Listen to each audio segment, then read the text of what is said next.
Hello, everyone. Welcome to the next spotlight interview of TCI What We Need campaign. So today we have Natalia with us from Inclusion Canada. Welcome, Natalia. So we'll start with the interview and we'll ask you, like, Natalia, can you introduce yourself to the audience? Yeah. So hi, everyone. My name's Natalia Hicks. I use she, her pronouns. And I am working for Inclusion Canada. I'm the Director of Community Justice and Health Equity. Inclusion Canada is the national organization trying to advance the human rights and full inclusion of people with intellectual disabilities and their families. And I've been with the organization for about 5 years. Thank you so much, Natalia, for introducing yourself. So where are you located? Like, where is the and which organization you're? So you spoke about the organization. So where are you? Where is your organization located? And can you briefly share, like, what is the work which your organization do? Yeah. So I'm located in Toronto, Ontario. But our team at Inclusion Canada is spread out across the country. So coast to coast in Canada. We've been working virtually far before the pandemic. And we have provincial and territorial organizations in each province, and they have local organizations. So we're very much getting all of the priority areas from local to national at Inclusion Canada. And so our work is very much at the federal level. So working with our national governments, trying to advance our priority areas. Some of our priority areas right now are like access to justice, legal capacity, access to healthcare, inclusive education. So kind of across the lifespan for people with intellectual disabilities, if it touches federal level policy, it is something we might just engage in. Deinstitutionalization, housing, we've got quite a spectrum. Employment across the board for people with intellectual disabilities and their families. And we work quite collaboratively with our provincial level organizations that take on some different areas of work, and we work quite closely together to try and move our mission forward. Thank you so much, Natalia, for briefing, to like share in a very brief way, like what Inclusion Canada is doing and how do you work at the national level from the federal policy making to the provincial policy making. So thank you so much. This is really helpful for us to listen. So there has been I would like to ask about the MAID law. You must be knowing about the MAID law in Canada. What is the current status of that MAID law in Canada for persons with psychosocial disabilities? And later on, can you briefly explain, tell us what your advocacy, what is the advocacy work which Inclusion Canada has been doing in this regard for against the MAID law? Yeah. Before we get into it, MAID stands for Medical Assistance in Dying. And it is a subject matter that touches on suffering and suicide and institutionalization and a lot of different flavors of discrimination. So I'm going to talk about this from kind of a policy perspective, but it does have a real impact on people's lives. So I guess I would say listen with care to this. So MAID, or Medical Assistance in Dying, was legalized in Canada in 2016. At that point in time, it was restricted only to people whose death was reasonably foreseeable. That was the language in the law, reasonably foreseeable natural death. And the disability community, quite broadly, was invested in this end-of-life criterion because it meant that a person with a disability could be eligible for MAID, but they wouldn't be eligible for an assisted death because they had a disability. They would have to also be towards the end of their life or dying. Then in 2021, the government decided, following a court case that they could have appealed. They chose not to appeal the court case. They decided to extend the availability of assisted death to people whose death was not reasonably foreseeable. And at that point in time, the disability community, again, was very clear in explaining what we thought to be potential harms of this course of action. So we explained that like it would set different standards for suicide prevention. So some people would get suicide prevention and some people would get suicide facilitation, and it would depend on whether or not they had a disability or a disabling medical condition. We explained that this would like further stigma in our society, right? So people would hear and recognize, oh, life with a disability is a life worse than death, as approved by our government, right? Like our laws lay this out. If you do have a disability, you have access to MAID when you're not dying. If you don't have a disability, you get suicide prevention. And that's super stigmatizing, right?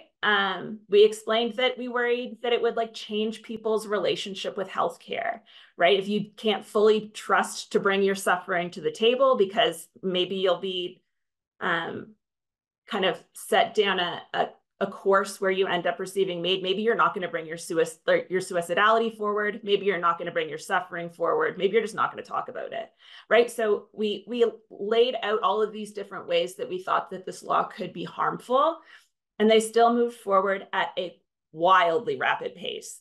I've never seen the Canadian government move so fast. And this was in the middle, like in the height of the pandemic. So we were already like responding to a lot of other issues and just like essentially trying to keep people alive. And this conversation is happening. And so when it comes to psychosocial disabilities in particular, what happened in 2021 when they changed the law was that they put this clause in the law that said people would not be eligible on the basis of their mental illness alone. So a person would not be made eligible for assisted suicide only because they had a mental illness. If a person with a mental illness or a psychosocial disability also had a medical condition that made them eligible because they were dying, like they could be eligible if they were dying. But if you only have, like if you're only, the language in the law is your sole underlying medical condition. If your sole underlying medical condition is a mental illness, you would be excluded under track 2.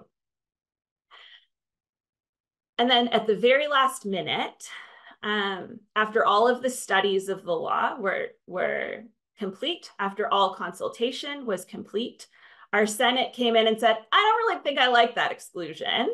After 2 years, that exclusion will be dropped. And the government passed the law with this 2-year exclusion in place. So in those 2 years, while they were preparing to legalize MAID for people who are not dying on the sole basis of their having a mental illness, they did some studies and they contemplated how they would go about this. And how they did that was that they appointed this committee, and the committee was largely psychiatrists, lawyers, ethicists, professionals, but there were a couple of consumer survivors on that committee. And one of them actually stepped down from the committee because she wasn't comfortable with how it kind of felt like the outcome of the committee's study was already set. Like it felt like they had a predetermined outcome. And I believe she's also spoken quite publicly about how like Canada wasn't prepared to like fully wrestle with how our mental health law, which allows for people to be admitted to psychiatric institutions and treated without their consent, how that relates to MAID. So in what they weren't ready to look at it from a structural level and how people with a mental illness might have their choices restricted while then facilitating their choice to die. And so she stepped down from that committee. And I think that's a really important detail for like people with psychosocial disabilities to recognize, is that the consumer survivor quit the committee. Anyways, that committee made a few recommendations. They recommended that there not be any new legislative safeguards put in place so that the law would not change, but they trusted that the medical community could regulate themselves. so that essentially, I think the assumption is that the psychiatrists would create their own internal rules that would be able to go about this work of deciding who is eligible or not eligible for an assisted death when they're not dying because they have a mental illness, like through their own regulatory bodies. And I think that like that part's really important because we know that healthcare in Canada, while it sounds globally like, you know, Canada has Medicare and we're like really progressive, we also see so much discrimination and ableism in Canada's healthcare systems. So the idea that healthcare can just like self-regulate something this complex, super alarming. And that committee also made recommendations about access in what they're calling situations of involuntariness. And their recommendation was essentially that if a person has been institutionalized long enough, that they then should be made eligible to at least be assessed for MAID. Which like sounds so coercive. Like I don't even know how to elaborate on that.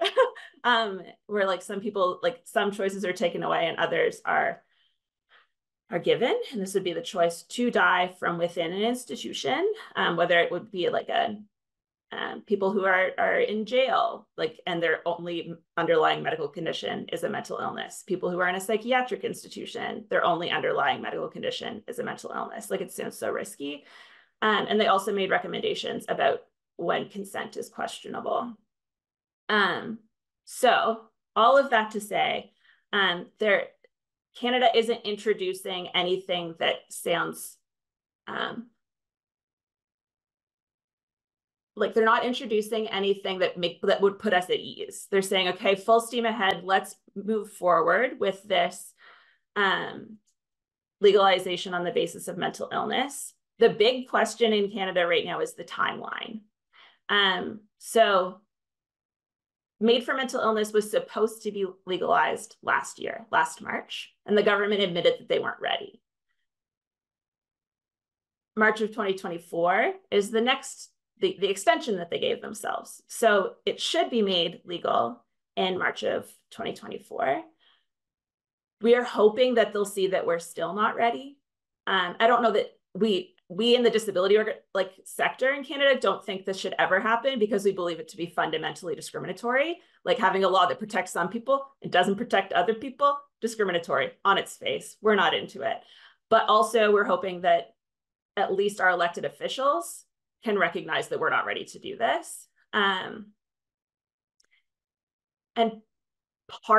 some of the reasons we're not ready is that like mental illness is the fastest growing disability type in Canada. Mental health related disabilities are growing at the quickest rate. What else? 4 out of 5 people with a mental illness also have another disability type. We haven't like fully grappled with the relationship between disability, mental health in Canada. And we're seeing in Track 2 MAID right now, which does provide death on the basis of disability in Canada, we're seeing people die because they don't have adequate housing, because they're living in poverty, because they can't afford to manage their pain, like their social determinants of health are not met, and people with disabilities are dying. We hope that they will see that you can't then provide the same service to people with a mental illness who, like, for many people, part of their mental illness is suicidal ideation, right? Like, to extend something that is harmful to more people with disabilities is not going to make it any better. So we hope that they'll recognize that and not move forward. But if nothing is done, if the government like had a big nap until March 18th of 2024, it would become law. In order for it to not become law, they have to act. And they're acting, like in acting, they would have to recognize that maybe they made a mistake. So that's where the disability spaces advocacy kind of comes in, is that we need to convince our elected officials that maybe they made a mistake, that maybe they made some assumptions about life with a disability or life with a psychosocial disability, and that people, back to the theme of your presentation, have needs that are other than what they're meeting with MAID for mental illness. People do need their suffering to be remedied, but we don't remedy suffering with death. And yeah, there's like, yeah, I hope that they will recognize that they're wrong. Yeah. Yeah. So it is really bad. Like, see, if a person is institutionalized for like many, many years, Mhm. and then they're saying that that person can be assessed for the maid to get maid. Yeah. So I think this is really bad. And if we start providing services and support in the community, those Mm. people are going to live. And Yeah. so yeah, so a stronger advocacy is needed from Inclusion Canada in collaboration with the cross disability networks and the Yeah. government officials to stop Yeah. this. Yeah, Yeah. We're really hoping to put a lot of focus on this between now and March, so that yeah, it's at the front of their minds. But yeah, the thing that's tricky about this is because they're not recommending any like changes to the law. I don't even think our elected officials fully understand this part about being like people being made eligible in psychiatric institutions, because I think they're just trusting that medicine has it figured out, which I think we can probably agree that medicine doesn't have it fully figured out. definitely. So thank you so much, Natalia, for giving us time today during this our What We Need campaign and speaking about the MAID law and what is the current status and what Inclusion Canada is doing to stop the government to legalize MAID law and put up the revised law, right? So yeah, so thank you so much, Natalia, for your time today, and we look forward to connecting back with you again. And to the audience, please stay tuned. There are some more spotlight interviews coming up. Thank you so much. Thank you.